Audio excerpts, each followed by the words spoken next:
नमस्कार विद्यार्थियों, welcome to my YouTube channel zoology with Joy. अपन डेवलपमेंट बायोलॉजी पढ़ रहे थे, उसमें अपन ने अभी तक हिस्ट्री और उसकी क्या क्या खोजें हुई है उसके बारे में अपन ने पिछले लेक्चर में पढ़ा था। अब अपना नेक्स्ट जो लेक्चर है वो है आपका गैमेटोजेनेसिस, युग्मक जनन। युग्मक का नाम आपने छोटी क्लास में सुन रखा है, शुक्राणु वगैरह, अंडाणु वगैरह नाम आपने सुने हुए हैं। उनको क्या बोलते हैं आप? युग्मक। चाहे अंडा हो चाहे शुक्राणु, ये दोनों क्या है आपके, इनको युग्मक बोलते हैं। अब सबसे पहले अपन इसकी परिभाषा क्या है? गोनेड्स में प्रीमोर्डियल जर्म सेल द्वारा युग्मकों का निर्माण। गोनेड्स यानी जनन, और जनन यहाँ पे कौन से होंगे? अगर मेल होगा तो आपका टेस्टिस होगा, और अगर फीमेल होगा तो आपका क्या होगा? ओवरी। तो टेस्टिस और ओवरी को क्या बोलते हैं? गोनेड्स। तो गोनेड्स में प्रीमोर्डियल जर्म सेल द्वारा युग्मकों का निर्माण क्या कहलाता है? युग्मक जनन। या सिंपल फॉर्म में ऐसे कहेंगे, युग्मकों का बनना क्या कहलाता है? युग्मक जनन कहलाता है।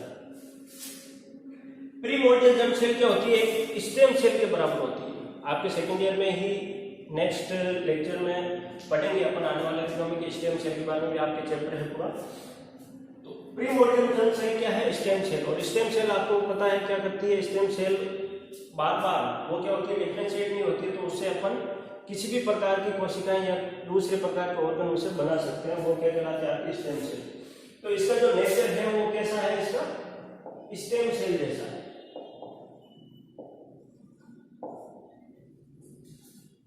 अब आपने अर्धसूत्री विभाजन, समसूत्री विभाजन फर्स्ट ईयर में पढ़े होंगे। समसूत्री विभाजन में क्या होता था कि जो हैप्लॉइड सेल है वो हैप्लॉइड ही रहती थी। मान लो उसमें क्रोमोसोम की संख्या 23 है, तो अगर उससे सेल डिवाइड होती है, दोनों सेलों जो दोनों कोशिकाएं बनेगी उसमें भी क्या होगी? एक में 23 होगी, दूसरे में भी 23 होगी। जबकि अर्धसूत्री विभाजन में अर्ध मतलब यानी आधा, नाम से पता लगा है। अर्धसूत्री विभाजन अपन ने पढ़ा था, किसमें होता है? गोनेड्स में। उसमें क्या होता है? डिप्लॉइड सेल हैप्लॉइड में कन्वर्ट होती है, यानी 46 क्रोमोसोम के 23 क्रोमोसोम अपने पास आते हैं। कब? जब मियोसिस होता है। तो मेनली मियोसिस का होता है अपने गोनेड्स में, यानी टेस्टिस में और ओवरी में। तो युग्मक जनन में क्या होता है? कोशिकाएं 2n से n में कन्वर्ट होती है, यानी डिप्लॉइड सेल से वो हैप्लॉइड सेल में कन्वर्ट होती है। अब जो गैमेटोजेनेसिस का प्रोसेस है वो कैसे स्टार्ट होगा? आपका कोई भी गोनेड से, यानी गोनेड्स कौन से हो गए आपके?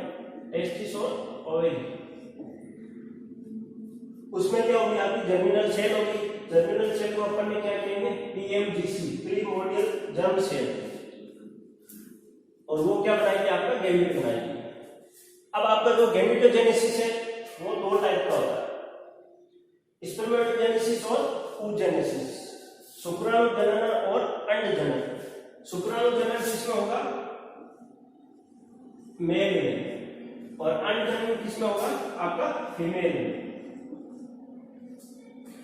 यानी कि स्पर्मेटोजेनेसिस किसमें होगा? नर में, और oogenesis किसमें होगा? मादा में। इसकी परिभाषा सिंपल फॉर्म में कहें, टेस्टिस में शुक्राणुओं के बनने एवं परिपक्वन को शुक्र जनन कहते हैं। या सिंपल फॉर्म में कह दो तो शुक्राणु को बनने की प्रक्रिया क्या कहलाती है? शुक्राणु जनन कहलाती है। ऐसी oogenesis क्या होगी? ओवेरी में अंडे के बनने और परिपक्वन को क्या कहते हैं? अंड जनन।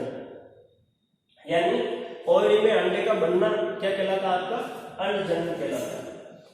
अब ये स्टार्ट युग्मक जनन कैसे होता है? उसके लिए जो जिम्मेदार हार्मोन है वो है आपका FSH, फॉलिकल स्टिमुलेटिंग हार्मोन। ये क्या करता है? ये मेल और फीमेल दोनों में मिलेगा।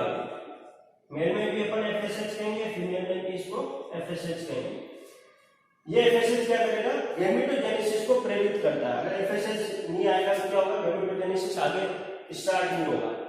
तो अगर मेल में स्पर्मेटोजेनेसिस स्टार्ट करना है तो क्या चाहिए एफएसएच, और अगर फीमेल में oogenesis स्टार्ट करना है तो अपने को क्या चाहिए एफएसएच।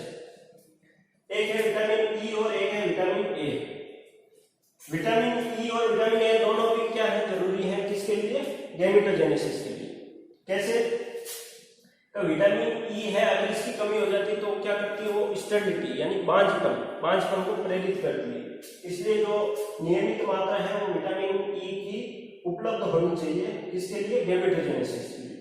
ऐसे आपका विटामिन ए है, विटामिन ई को क्या बोलते हैं अपन टोकोफेरोल, और ये अपने को कहां मिलेगा अंडे में, आपका मीट और ऑयल ड्राई फ्रूट इनमें आपको मिलेगा। दूसरा एक है विटामिन ए। विटामिन ए क्या करता है for healthy gamete. Healthy gamete के लिए विटामिन ए अति आवश्यक है। और विटामिन ए कहां मिलेगा अपने को गाजर, इसका जो मुख्य स्रोत है वो है गाजर। आम भी है, पालक भी है, वो अपने को क्या करता है विटामिन ए प्रोवाइड करवाता है। और विटामिन ए का नाम क्या है आपका रेटिनोल।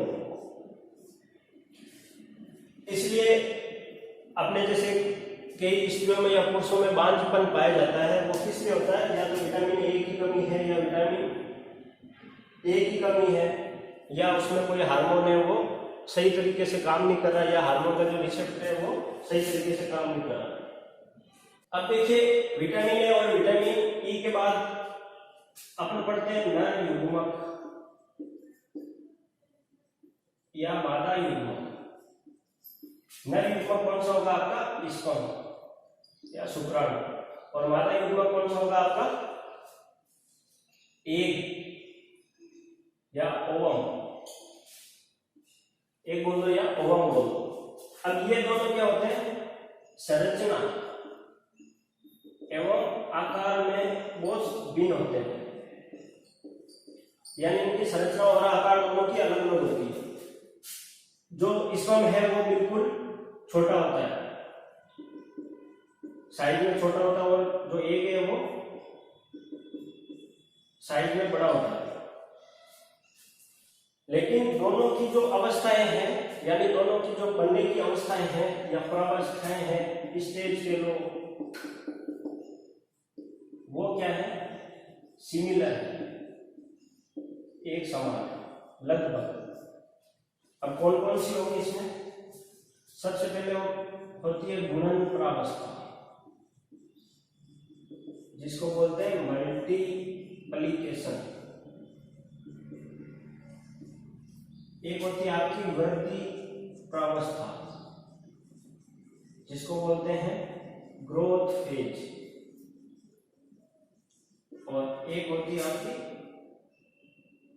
परिपक्वन अवस्था, इसको बोलते हैं मैच्योरेशन फेज। यानी स्पर्मेटोजेनेसिस होगा या oogenesis होगा तो सबसे पहले क्या होगा मल्टीप्लिकेशन होगा, यानी एक सेल से दो सेल, दो से चार सेल, इस टाइप से होगा। उसके बाद उसमें ग्रोथ होगा, यानी वो आकार में बड़ा होगा, और उसके बाद उसमें क्या होगा परिपक्वन यानी मैच्योरिटी आएगी। जैसे अपन हैं, अपन छोटे बच्चे थे, छोटे बच्चों में फिर अपन ने अपनी जो कोशिकाएं हैं वो क्या करती मल्टीप्लाई की, उसमें बहुत सारी कोशिकाएं बनी, तब उसके बाद क्या हुआ उसमें वृद्धि हुई, यानी कोशिकाओं की संख्या बढ़ी हुई, अपने बाल बड़े हुए, जैसे हाथों की सेहत है वो स्किन बड़ी हुई, और उसके बाद क्या हुआ है एज के बाद अपनी मैच्योरिटी आई, तो वो क्या होगी अपनी मैच्योरेशन की। वैसे क्या होता है स्पर्म और एग में पहले गुणन अवस्था आती है, फिर वृद्धि अवस्था आती है, और उसके बाद परिपक्वन अवस्था आती है।